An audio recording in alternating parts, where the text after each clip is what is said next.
ஜனவரி 22. புனித Vincent பல்லொட்டி.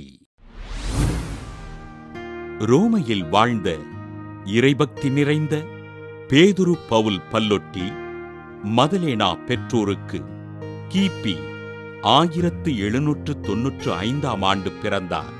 Vincent பல்லொட்டி தன் பெற்றோரின் வழிகாட்டுதலின்படி இறைபக்தியோடு வளர்ந்த இவர் ஒருத்தல் முயற்சியாக ஒரு நாளைக்கு ஒருவேளை உணவு மட்டுமே உண்ண ஆரம்பித்தார்.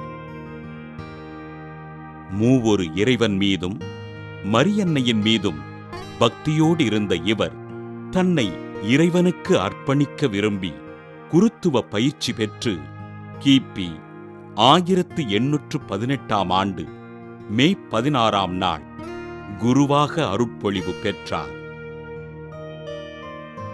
இளைஞர் மீது அக்கறை கொண்டு அவர்களை சரியான வழிகளில் வழிநடத்தியதால் 2ஆம் பிலிப்பு நேரி என்று அழைக்கப்பட்ட இவர் தமது மறையுரையினாலும் ஒப்புரவு அருட்சாதனத்தினாலும் பலரை மனம் மாற்றினார்.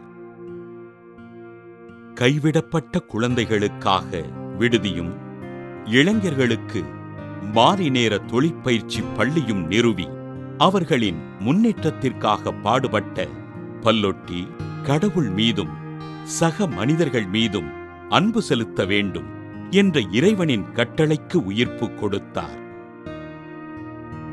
ஆண்களுக்கென்று கத்தோலிக்க அப்போஸ்தலிக்க சபையினையும் பெண்களுக்கென்று மறைப்பணி சகோதரிகளின் கத்தோலிக்க அப்போஸ்தல சபை என்ற 2 துறவற சபைகளை நிறுவிய இவர் மக்களுக்கு ஆண்டவரின் நற்செய்தியினை அறிவித்து உதவிகள் செய்தார். பணம் படைத்தவர்களிடம் கையேந்தி பெற்று ஏழைகளுக்கு உதவிகள் செய்து வாழ்ந்த வின்சென்ட் பல்லொட்டி கிபி 1850 ஆண்டு ஜனவரி 22 நாள் விண்ணகம் சென்றார். திருத்தந்தை 11ஆம் பத்திநாதரினால் கத்தோலிக்க செயல்பாடுகளின் முன்னோடி எனவும் துறவரத்தாரினால் 2ஆம் வத்திக்கான் சங்கத்தின் முன்னோடி எனவும் அழைக்கப்படுகின்ற வின்சென்ட் பல்லொட்டியினை திருத்தந்தை 23ஆம் யோவான் புனிதராக உயர்த்தினார்.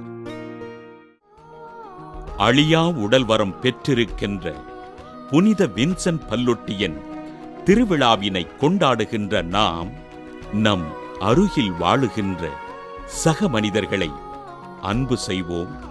அவர்களை ஆண்டவர் ஆசீர்வதிக்கும்படியாக ஜெபிப்போம்.